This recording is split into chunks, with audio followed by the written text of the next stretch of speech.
कहानी शुरू होती है ममता के घर से। ममता के 2 बेटे थे। दोनों की शादी कर ममता बिल्कुल निश्चिंत हो चुकी थी। ऊपर घर, नीचे दुकान। ममता का परिवार एक मिडिल क्लास परिवार था, पर जो भी था उससे वो बहुत खुश थे। कितनी बार बताना पड़ेगा तुझे निशा, तेरे जेठ जी को खिचड़ी से एसिडिटी हो जाती है, फिर क्यों बना ली तुमने खिचड़ी?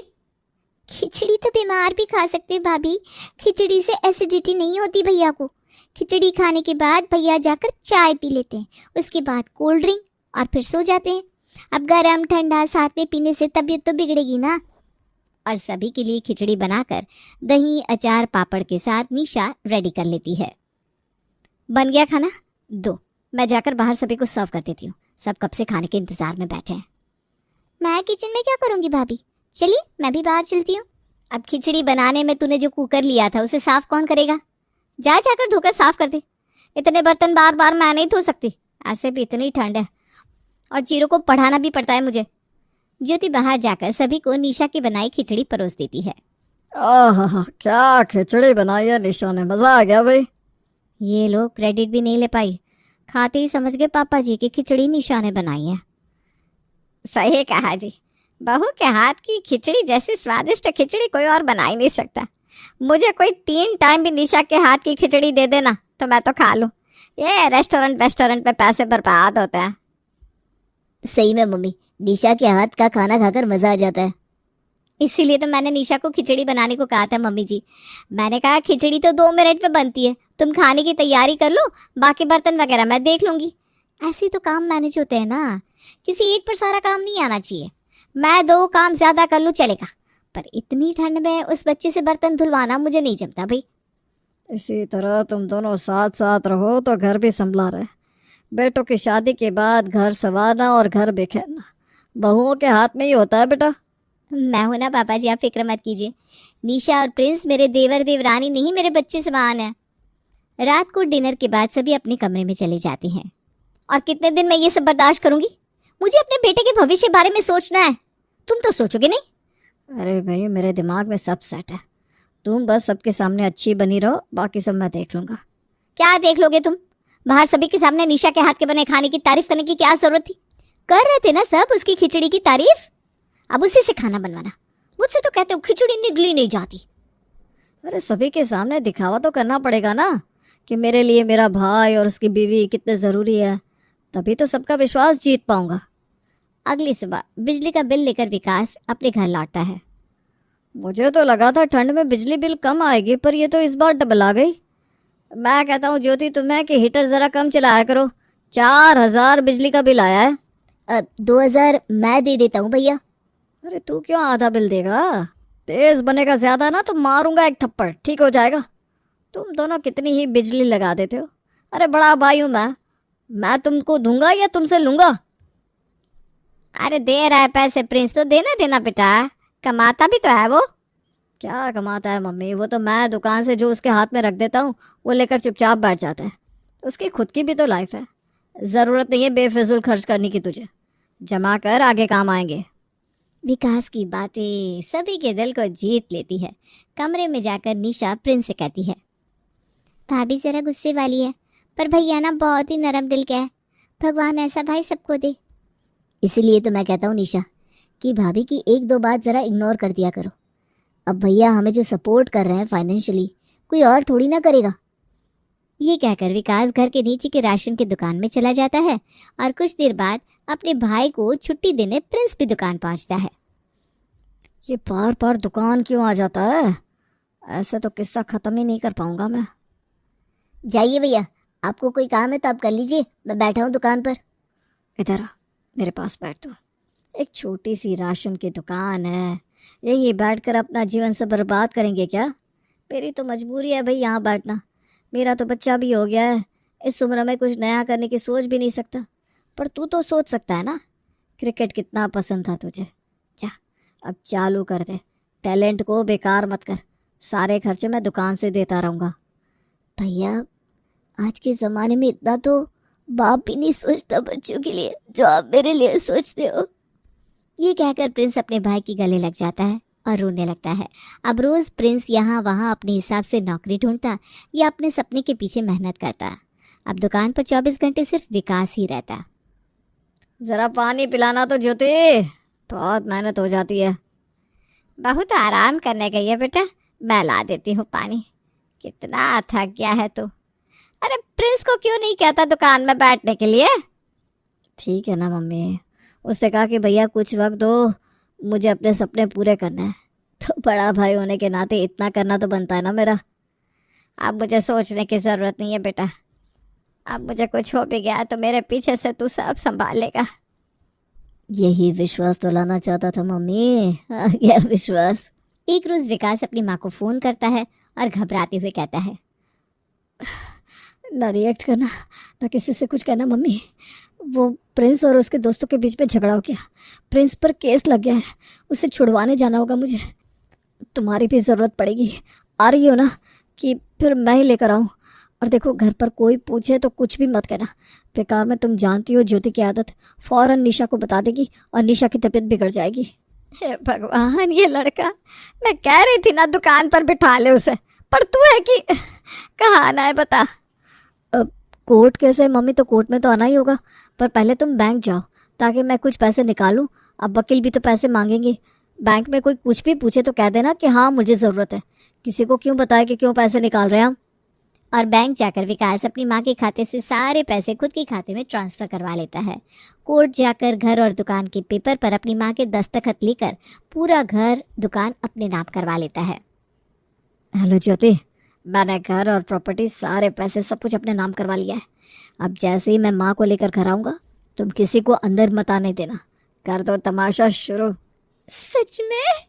माँ जाने के लिए राजी भी हो गई थी? My god, I love you Vikas. और जैसे विकास अपनी माँ को लेकर अपने घर पहुंचता है, ज्योति अपने सास ससुर देवर देवरानी के सामान को बाहर फेंकना शुरू करती है। देख रहा है विकास कैसी हरकतें कर रही है ज्योति, समझा इसे जरा। ठीक ही तो कर रही है ज्योति, अब घर उसका है तो जो मर्जी करे। ममता के पैरों तले जमीन खिसक जाती है। जिस बेटे पर उसने इतना विश्वास किया था, उस बेटे ने आज उसे धोखा दे दिया था। प्रिंस, निशा, ममता और बिरजू सड़क पर आ जाते हैं। मैं अपने भाई को फ़ोन करती हूँ, एक बार भाड़े के घर पर तो जाना पड़ेगा। मम्मी जी, ऐसे सड़क पर तो नहीं रह सकते हम। सारी गलती मेरी है। भैया ने बोला कि दुकान में बैठना बंद कर दो और मैंने कर दिया, और पूरा दुकान उन्होंने अपने अंडर कर लिया। अरे सबसे बड़ी गलती तो मेरे हाथ हुई है बेटा, मैंने ही तो जायदाद के पेपर्स को बिना पढ़े उन पर साइन कर दिया। जो हुआ सो हुआ, आगे का सोचो बस। निशा का भाई अपनी बहन के परिवार वालों को अपने घर ले आता है। मैं हूं ना दीदी, फिर क्यों तुम किराए के मकान में रहोगी? आप भी मेरे माता पिता समान है चाचा चाची जी। अब जो हुआ सो हुआ, रहने खाने की फिक्र छोड़ दीजिए आप। जीजा जी और कोई काम शुरू कर लीजिए, क्योंकि काम से ही तो पैसे आएंगे और चीज़ें सुधरेंगी। बाकी मैं तो हूँ ही। पर क्या करूँ मैम, तुम पहले ही मुझ पर इतने एहसान कर चुके हो। मैं तुमसे और मदद नहीं लेना चाहता विनोद। जिस उम्र में माँ को आराम मिलना चाहिए था, उस उम्र में तुम्हें ये सब दिखा दिया मैंने मम्मी। लड़का तो अच्छा है तू, बस एक कमी है तुझ में कि तू बेकार में बहुत सोचता है। शादी के 1 महीने बाद ही तेरे पापा को बहुत बड़ा नुकसान हो गया था। लेनदार सब कुछ ले गए, कुछ नहीं बचा, कुछ भी नहीं था तेरे पापा के पास। फिर उन्होंने ठेला चलाना शुरू किया। उस ठेले को चला चला कर जो पैसे आते थे उससे तुम दोनों भाइयों को पढ़ाया। फिर धीरे धीरे पैसे जमा कर राशन की दुकान खोली। तेरे पापा ने तो कहा भी मुझसे कि छोड़ दीजिए मुझे, किसी अच्छे लड़के से शादी कर लीजिए, पर मैं उस वक्त नहीं हारी, तो अब क्या हारूंगी। वो ठेला आज भी हमारे घर के पीछे की ज़मीन पर रखा हुआ है। लगता है अब उस ठेले से ही श्री गणेश करना पड़ेगा। पर उस वक्त तो मैं पेठे बना कर बेचता था, अब कौन खाएगा पेठे? अरे पर मैंने कब कहा कि पेठे बेचना है? ठेले में हम बेचेंगे खिचड़ी। खिचड़ी? ठेले पर खिचड़ी कौन बेचता है? मेरा मतलब है ठेले पर कोई नहीं बेचता, इसीलिए तो हम बेचेंगे। लोग बेचते हैं मैदे के मोमोज, मैदे की चाउमीन, हम बेचेंगे खिचड़ी के पकौड़े, खिचड़ी के पराठे, बटर खिचड़ी, चीज़ खिचड़ी। खिचड़ी के साथ जो वैरायटी ट्राई हो सके हम सब करेंगे। हाँ मम्मी जी, ये हो सकता है कि मेरी बनाई खिचड़ी ऐसे भी सभी को बहुत भाती है। कुछ ना करने से अच्छा है कुछ तो शुरू करें। पापा का ठेले चलाने का आइडिया भी अच्छा है, और खिचड़ी तो मैं बना ही लूंगी। बाकी सब मैं कर लूंगा। तो करते हैं श्री गणेश ठेले की खिचड़ी का, और ये ठेला लगेगा आप लोगों के घर के ठीक सामने, ताकि 24 घंटे आप लोग विकास भैया पर नजर रख सके। विनोद विकास की ही राशन दुकान से ठेला शुरू करने के लिए सारा राशन लेकर आता है, और ग्राहकों के सामने विकास को ना चाहते हुए भी विनोद को राशन बेचना ही पड़ता है। और अगली सुबह से शुरू हो जाता है निशा का ठेला। आइए आइए आइए, निशा के ठेले पर आपका स्वागत है।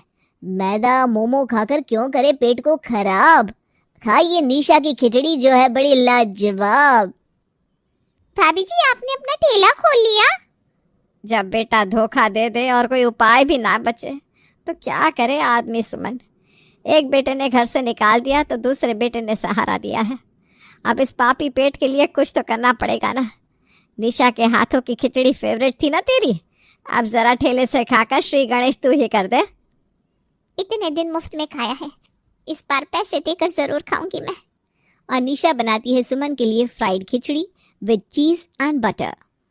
वाह वाह, क्या खिचड़ी बनाई है निशा। एक काम करो, 2 प्लेट और पैक कर दो। और भाभी आप चलिए मेरे साथ, आसपास के सभी लोगों के घर जाकर बता देते हैं कि आपने नया काम शुरू किया है। अब थोड़ा प्रचार तो खुद भी करना पड़ेगा ना। मैंने भी पैम्पलेट छपने के लिए दिए थे, छप गए होंगे, जाकर बाहर बंटवा देता हूँ। विनोद और बिरजू विनोद के बाइक पर बैठ जाते हैं और यहाँ वहाँ निशा के ठेले के एडवर्टीजमेंट के लिए पर्चा बांटना शुरू कर देते हैं। अरे भाई प्रिंस, तेरा तो इतना बड़ा घर है, दुकान है, तू क्यों पर्चे बांट रहा है? वक्त कभी भी पलट जाता है भाई, अब बस अपने भाई की मदद कर और मेरे ठेले पर भाभी को लेकर पहुंच जा। यहाँ बिरजू और प्रिंस अपने काम में लगे हुए थे तो वहाँ निशा, अरे भाभी जी कहाँ जा रही है आप? प्रेम को मोमो खिलाने ना, क्यों बेकार में मैदे के मोमो खिलाएंगी? बच्चों के लिए खिचड़ी के मोमो बनाए मैंने, जरा टेस्ट तो करिए। छी। अच्छा पापा, पैसे मत दीजिएगा, अच्छे लगे तभी पैसे दीजिएगा, अब तो खाएगा ना प्रेम। ये आजकल के बच्चे भी ना। निशा की खिचड़ी के बने मोमो खाकर तो प्रेम उंगलियां ही चाटता रह जाता है। निशा का ठेला ऐसा चल जाता है कि आसपास के ठेले पर लोग जाना ही छोड़ देते हैं। अब तो आराम से अपने खाने का रेट बढ़ा सकती है, क्योंकि आसपास कोई कंपटीशन ही नहीं बचा। आंटी जी, थोड़ा बहुत रेट तो बढ़ाऊंगी मैं, पर इतना भी नहीं कि लोगों का गला ही काट दूं। मुझे बिजनेस करना है, बेईमानी नहीं। निशा के ठेले खोलने के बाद सभी के सामने विकास की असलियत आ चुकी थी। अब आसपास के लोग विकास की राशन की दुकान को बॉयकॉट करना शुरू कर देते हैं। आजकल तुम भाभी से राशन नहीं ले रहे हो विक्रम? टाइम नहीं मिलता होगा ना, बोलो तो घर भिजवा दूं। जो आदमी अपने माँ बाप का नहीं हुआ, अपने सगे भाई का नहीं हुआ, वो आदमी मेरा क्या होगा भाभी? राशन भी पता नहीं कैसे बेचते होंगे आप लोग, मुझे तो अब भरोसा ही नहीं रहा। ये कहकर विक्रम वहां से चला जाता है। आज तीसरा दिन है, एक ग्राहक नहीं आया दुकान पर, उल्टा रेस्टोरेंट वाले भी माल लेने से मना कर रहे हैं। इन लोगों का कुछ तो करना पड़ेगा। अरे क्या जरूरत है हमारे घर के ठीक सामने ठेला खोलने की? जानबूझकर ये क्या है, ताकि सभी के सामने हम लोग की बदनामी की जा सके। इस खिचड़ी को खिलाकर ये सभी का दिल जीत रही है ना निशा, उसी खिचड़ी के कारण ये अपने ससुराल वालों के साथ जेल भी जाएगी। इस लड़की का ठेला मैंने बंद नहीं करवाया तो मेरा नाम भी ज्योति नहीं। रात को जब निशा अपना ठेला बंद कर घर वापस लौटती है तो उसके पीछे पीछे ज्योति विनोद के घर पहुंच जाती है और दोनों हाथ जोड़कर सभी से माफी मांगते हैं। सब कुछ किया विकास जी ने और बुरी बन गई मैं। तू ही बता निशा, क्या कभी मैंने तुझसे चिकनी चुपड़ी बात की थी? मैं तो पहले से ही कड़वा बोलती थी। ये सब तो इनके दिमाग में था, सीधा बनकर ठगी करना। आप सबकी सारी प्रॉपर्टी हड़प ली उन्होंने। अरे मैंने तो उन्हें बहुत समझाया, पर इन्होंने कहा अगर तुम मेरे अगेंस्ट गई तो तुम्हारे बेटे के साथ तुम्हें सड़क पर फेंक दूंगा। मैं अपने बच्चे के साथ कहाँ जाती मम्मी जी, इसलिए मुझे इनके साथ रहना पड़ रहा है। मैं आप लोगों से कुछ नहीं चाहती, बस माफी मांगना मुझे सही लगा तो मांगने आ गई। और प्लीज इस बारे में आप विकास जी को मत बताइएगा, वरना वो मुझे बहुत मारेंगे। हे भगवान, पता नहीं भैया की बुद्धि में कैसे पत्थर पड़ गए। भाभी आप फिक्र मत कीजिए। और अपने ससुराल वालों को फिर से ज्योति बाटली में उतार लेती है। और इसी बीच रसोई में रखे दूसरे दिन की खिचड़ी बनाने के सामान में वो मिलावट करके वापस आ जाती है। इन सब से अनजान निशा अगली सुबह उठते ही खिचड़ी की तैयारी शुरू कर देती है और लगा लेती है अपना ठेला। आइए उठाइए सुहानी सुबह की ठाठ और खाओ खिचड़ी पराठे और चाट। टमाटर का चाट सुना था भाभी, खिचड़ी का चाट पहली बार सुन रहा हूँ। चलिए लगा दीजिए एक प्लेट। कोई पराठा तो कोई चाट मांग कर खाने लगता है। अरे ये मेरे मुंह में क्या हो रहा है? इतनी खुजली कैसे आ रही है मुझे? खिचड़ी खाते ही इस खिचड़ी की चाट में कुछ है तो नहीं? मेरे मुंह में भी बहुत खुजली आ रही है। प्रिंस, कहीं इसमें खुजली पाउडर तो नहीं डाल दिया किसी ने? यहाँ जैसे ही ग्राहकों की तबीयत बिगड़ने लगती है, वहाँ फौरन विकास और ज्योति ठेले के पास इस मौके का फायदा उठाने पहुंच जाते हैं। कर दिया ना अपना ड्रामा शुरू तुमने? निशा, लोगों की जान के साथ क्यों खेल रही हो तुम? चावल में खुजली पाउडर डालकर बना दी क्या खिचड़ी? इन लोगों ने तुम्हारा क्या बिगाड़ा था? विकास जी, आप डॉक्टर को फोन लगाइए, मैं पुलिस वाले को फोन लगाती हूँ। ज्योति फौरन पुलिस स्टेशन में फोन करती है और पुलिस वालों को निशा के साथ उसके भाई, पति और सास ससुर को जेल ले जाने के लिए कहती है। आराम से मैडम, आप कौन होती है मुझे बताने वाली कि मुझे किसे जेल लेकर जाना है किसे नहीं?